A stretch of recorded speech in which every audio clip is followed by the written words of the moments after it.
Richard Sherman? Oh, okay, we got some screams from Richard Sherman. All right. What? So you say you were 10. What grade are you in then? Fifth grade. What kind of grades you making? Now, the way that you looked at me before you gave me that answer, it gave me the notion that I don't know if that's true. Now, I'm gonna ask you this one more time. I'm gonna let you answer this one more time, all right? You gonna give me the real answer? You gonna give me the straight answer? All right, what kind of grades you make on that? 2 B's, 4 A's. 2 B's, 4 A's? 2 B's, 4 A's, man. Now, what's your favorite class? Math class? You're a good one, man. You're gonna be a good dude when you grow up, man. Give me some love, man. Appreciate you. Give it up for Les one more time, man. Who else we got in the building, man? We got some who else? You got some teammates with you, Les? Who you got? Who wanna come up here, man? Let's rap a taste. Lumberjack in a plaid shirt. Come here, man. Let's chop some trees together or something. Why you walking like that? You got urinate? I like your chain. Hey, where you get that from? Slauson.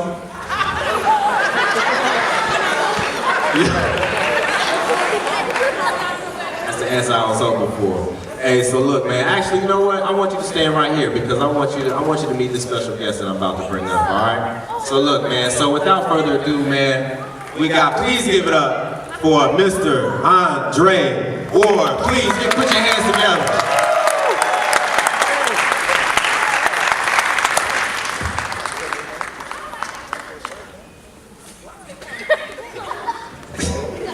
Yeah, no, you got it, bro. Andre, man, first and foremost, man, we want to thank you for being here, man. We appreciate you. Congratulations on being this man. You know what I'm saying? I saw you in the movie Creed, man. You were a little nervous. But no, it was a great job, man. Patrick, man, I know we got some questions for him, man. Let's kick it off one more time.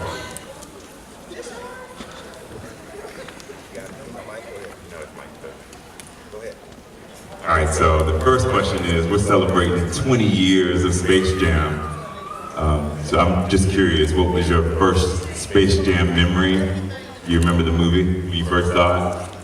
It's funny because I was talking to my wife about this today, and that's why I'm happy to play in the movie today, so I can kind of relive it, because I was probably in a gym somewhere when Space Jam came out, working and grinding, and she was like, you know, telling me about all the memories, and, you know, all the songs. She played the soundtrack before I came out here, and she was like, kind of reminded me of everything that took place in the movie, but like I really want to watch it to kind of relive it, because I don't remember a lot of it. You know what I'm saying? I mean, obviously you know the Monstars and you kind of know the storyline, but like I really want to watch it again today to kind of bring back some memories. Well, you know they're doing a Space Jam 2. So, that's what I'm hearing. Yeah. We talked about that on the way in. I'm like, so we thinking maybe you need to see it so you can make your introduction, you know, now that you're a movie star and everything. So would you be in Space Jam 2 if you were asked? of course, I would love it in any capacity. I'll be the water boy, I'll be the towel boy, I'll be the guy wiping up the basketball floor, whatever I can do to get in there, I would love to do it. So we put that in the universe right now, Come on, man. putting it out there. So your last fight was, you had your uniform was Space Jam inspired.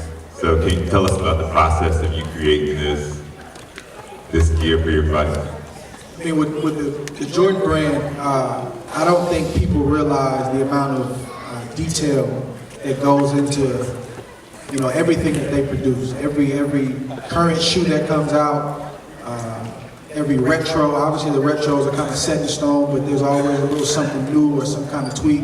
Like you look on the, you know, the new Space Jam that just came out, it's a 45 instead of a 23. And they always want to be current and up to date with what the brand, with what Jordan brand is doing. So to be a part of that was just amazing. Number one, you know, the shoes, the outfit, the colorway was dope. And it got a lot of people's attention. It's something I never wore before.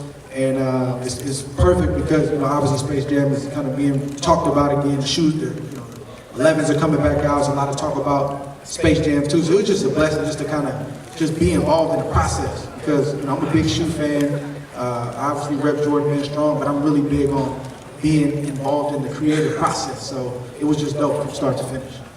Now, Andre, I know that you're a Jordan athlete, right? And I see you got Space Jams on.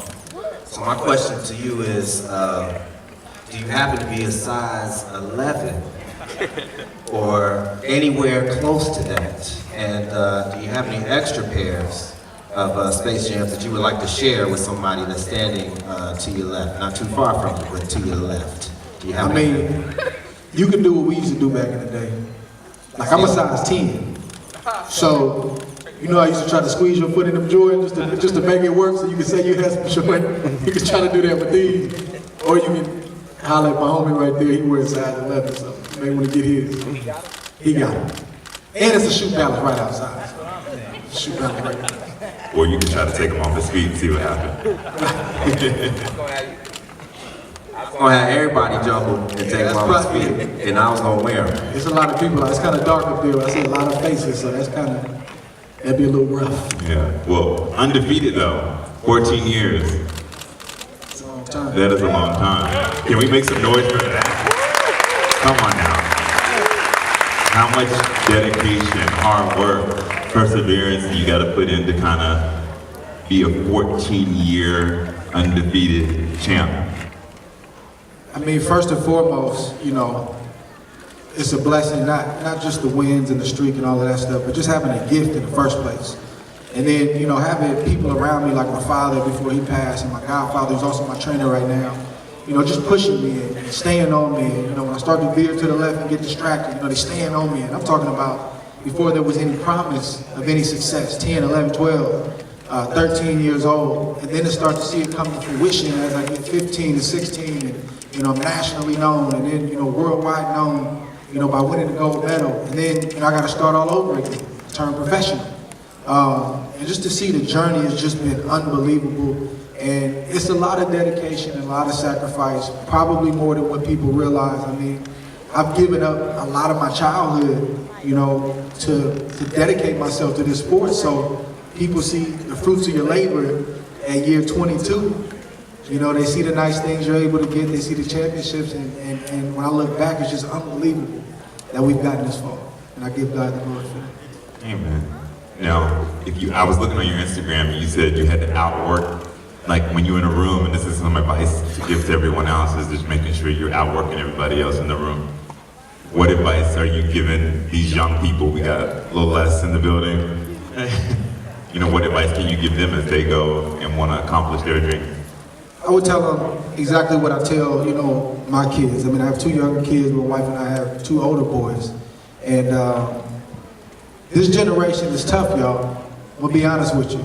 Because I sound like an old head now. Back in my day, we didn't have social media. We didn't have a lot of those distractions. We didn't have the cell phones to our face all the time distracting us. And I mean, I'm an adult, obviously, and I get distracted by it, so I can't imagine the pressure of a teenager. But I would say that everybody in this room has something to offer. You know, you may love to read until something comes of it. You may love to draw. You know, one of my great friends, Jason Maiden, is, you know, one of the best designers in the world. And he's worked for Jordan for many years, and you know, he's just an amazing guy and very talented, but it started by him drawing and sketching. And then somehow, some way, he got an opportunity to go from Chicago, the mean streets of Chicago, to Portland to do an internship. And then he rose up and became one of the top designers in the company. And that all started because he said, Dre, I wanted to get out of Chicago, I wanted a better life, and I wouldn't take no for an answer, and I sketched my way to that position. So all you guys got something to offer, but you gotta maximize your potential. You gotta work, and you gotta work, and you gotta keep working, and it's gonna be hard, but it's gonna pay off. All right. Yeah, give it a round of applause. So we also just have to give a big round of applause for Shoe Palace. Make some noise. Yes, sir. For allowing us to be here. And you're a Shoe Palace athlete.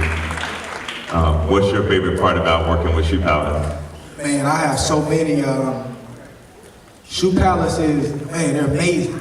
You know, they're obviously a global business, but they started from the bottom. They started from the bottom. You know, a swap meet, if I'm not mistaken, right?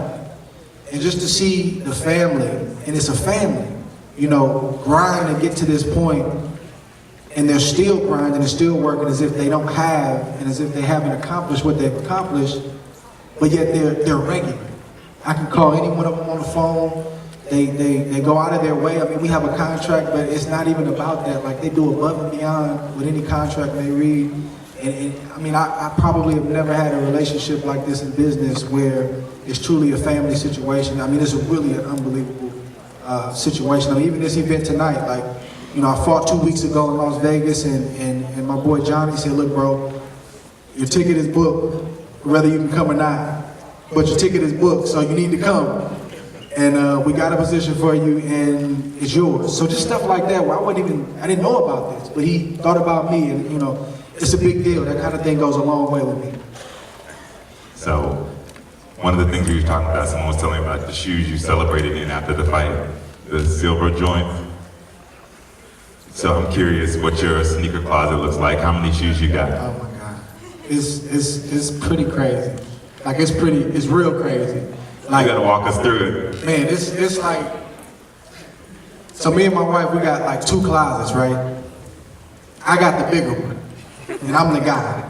It's supposed to be the other way around, so somehow, some way, she got the smaller one. But my closet is pretty much full.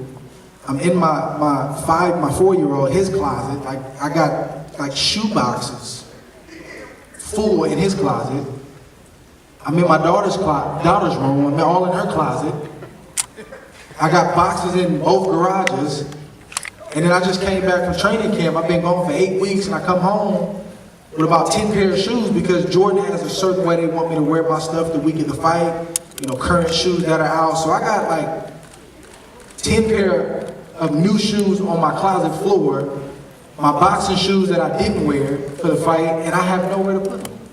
You need to rent an apartment for your sneakers. I need to rent an apartment, mansion. a storage unit, something.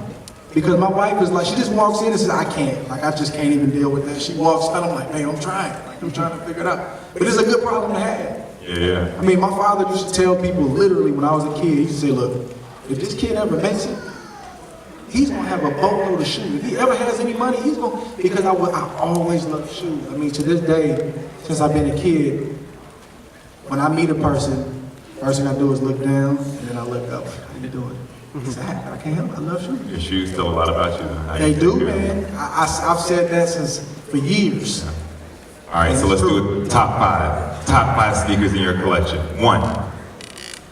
My 9s. 9 is number 2. 4s. 3. That's a lot of numbers. 3s. 3. 4. 11s. Last but certainly not least, number 5. 11s. All right, y'all ready to see Space Jam? All right, make some noise. Come on now, make some noise. Get hot, get crazy. Come